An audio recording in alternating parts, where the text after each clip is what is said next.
Hello बच्चों, आप देख रहे हैं द इजी कंसेप्ट और मैं हूं अजय। और मैं आज आपको बताने वाला हूं बहुत ही मोस्ट इंपॉर्टेंट टॉपिक कूलाम का नियम।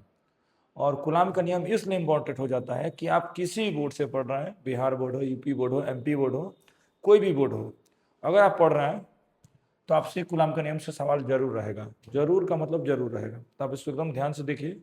मैं अपना पूरा 100% दूंगा आपको समझाने के लिए और मैं पूरा उम्मीद करता हूँ कि आपको समझ में आएगा। चलिए तो शुरू करते हैं आज का टॉपिक कूलाम का नियम। तो कूलाम का नियम होता क्या है, पहले डेफिनेशन मैं लिख दूंगा आपको, या मैं पहले समझा दूं। देखिए, ये कोई बिंदु आवेश है और ये कोई एक बिंदु आवेश है।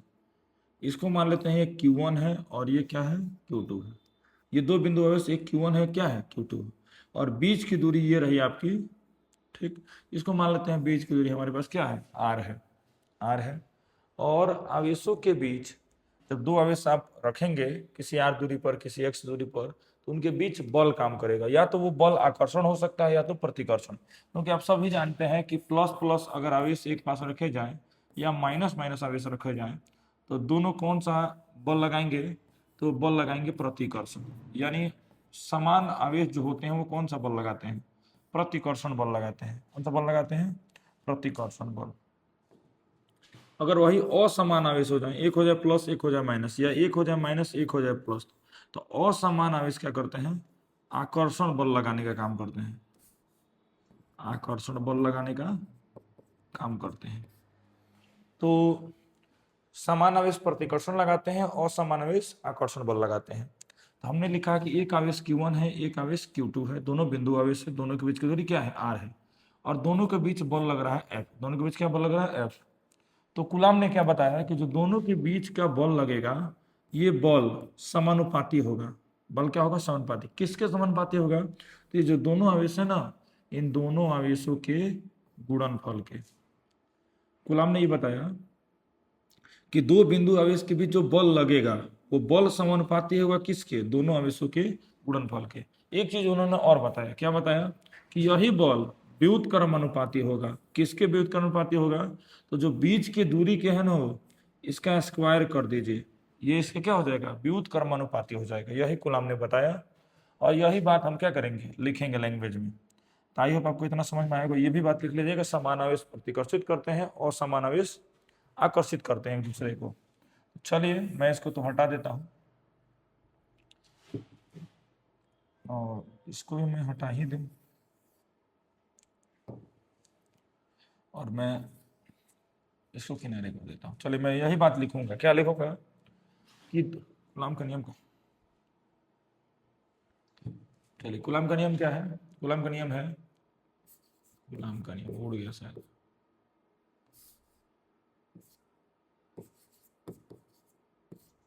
कूलाम का नियम, और क्या है नियम, तो दो बिंदु आवेशों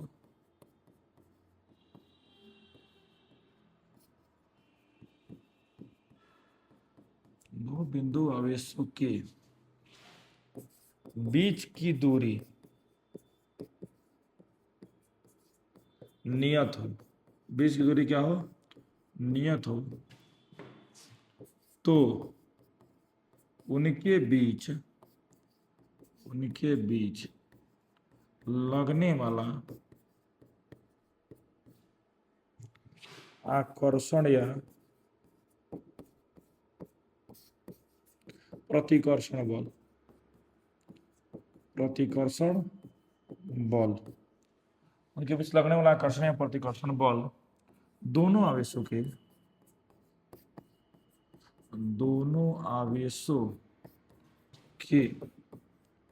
गुणनफल के समानुपाती तथा बीच के दूरी का मतलब दोनों आवेशों के बीच के दूरी के वर्ग के व्युत्क्रमानुपाती होता है, व्युत्क्रमानुपाती होता है। समझ में आया। तो मैंने जो समझाया वही बात मैंने लिख दिया। क्या समझाया मैंने कि अगर दो आवेश हैं और एक निश्चित दूरी पर रखे गए हैं तो जो बल लगेगा वो समानुपाती होगा दोनों आवेशों के गुणनफल के, तथा यही बल व्युत्क्रमानुपाती होगा बीच के दूरी के वर्ग के। ये बताया था कूलाम ने। तो इसको आप स्क्रीनशॉट कर लीजिए और इसी से हम फॉर्मूला एक निकालेंगे। कैसे निकलेगा? तो हमने बताया आपको कि चूंकि F समानुपाती होता है दोनों आवेशों के गुणनफल के, इसको समीकरण 1 मान लिया जाए। F व्युत्क्रमानुपाती होता है बीच के दूरी के वर्ग के, इसको समीकरण 2 मान लिया जाए।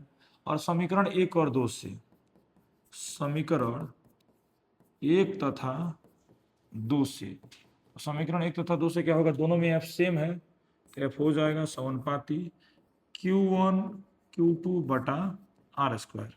और हम सभी जानते हैं कि समानुपाती का चिन्ह हटाने के लिए बराबर लाएंगे, समानुपाती का चिन्ह हटा कर रखा तो कुछ ना कुछ कांस्टेंट लिया जाएगा। कांस्टेंट हमने लिया के, क्या लिया? Q1 Q2 बटा आर स्क्वायर। ठीक है, तो ये रहा कूलाम का नियम का फॉर्मूला, F बराबर के Q1 Q2 बटा आर स्क्वायर। और बहुत सारे बच्चे, पहले मैं बता दूं के का मान क्या होता है। चूंकि के का मान कूलाम ने बताया था, क्या बताया था? 1/4 पाई एप्सिलॉन नॉट, इसको एप्सिलॉन नॉट पढ़ते हैं। और इसका मान होता है 9 गुणे 10 के पावर 9। और इसका मतलब क्या होता है? के का मान के newton metre square, newton metre square बटा कूलाम स्क्वायर। ठीक, तो के का मान इतना होता है 1/4 पे एप्सिलॉन नॉट या 9 गुणे 10 के बाद 9 न्यूटन मीटर स्क्वायर बटा कूलाम स्क्वायर। तो इसको उठा के यहाँ पर रख दें तो एफ का और फॉर्मूला क्या बन जाएगा? के का मान क्या होता है? 1/4 पे एप्सिलॉन नॉट, तो 1/4 pi epsilon not Q1 Q2 बटा आर स्क्वायर। ठीक है, ये एफ का मान हो गया। ये आप लिख सकते हैं एफ बराबर 1/4 पे एप्सिलॉन नॉट का मान रख दे तो 9 गुणे 10 के पावर 9 Q1 Q2 बटा आर स्क्वायर। तो ये भी हम लिख सकते हैं एफ का मान। चलिए उतार लीजिए। और एक चीज और आपकी जानकारी के लिए मैं बता दूं कि एप्सिलॉन नॉट क्या होता है? ये होता है निर्वात की विद्युतशीलता, निर्वात की विद्युतशीलता। एप्सिलॉन नॉट को क्या कहा जाता है? तो निर्वात की विद्युतशीलता। इसका मान क्या होता है? तो इसका मान होता है 8.854 इंटू 10⁻⁻12। और इसका मतलब क्या होता है? तो कूलाम स्क्वायर बटा न्यूटन मीटर स्क्वायर, या इसी का एक और मात्रक होता है फैराडे मीटर इनवर्स। याद रखिएगा, एग्जाम में बहुत बार पूछा जाता है कि एप्सिलॉन नॉट का मात्रक क्या होता है। तो मात्रक से दोनों होता है, कूलाम स्क्वायर बटा न्यूटन मीटर स्क्वायर, या फैराडे मीटर इनवर्स होता है। ठीक, तो मैंने आपको क्या क्या बताया? कूलाम का नियम मैंने सत्यापित करा दिया और एप्सिलॉन नॉट का मान बताया। ठीक है, और ये भी आप जान लीजिए कि कूलाम के नियम का सदिश रूप क्या होता है। मैं हेडिंग आपको डाल दो पहले, कूलाम के नियम का सदिश रूप। सदिश रूप कैसे लिखा जाएगा कूलाम के नियम का सदिश रूप? तो देखिए, हमने अभी बताया आपको, चूंकि एफ बराबर क्या होता है? तो 1/4 pi epsilon not Q1 Q2 बटा आर स्क्वायर।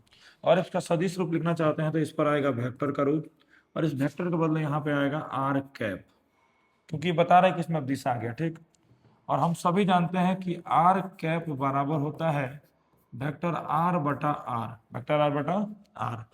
यहाँ पर रख दीजिए, एफ बराबर हो जाएगा 1/4 pi epsilon not Q1 Q2 बटा आर स्क्वायर। यहाँ पर रख देंगे वेक्टर आर बटा आर, गुणा कर देंगे तो क्या हो जाएगा? मैं ऊपर कर दूं,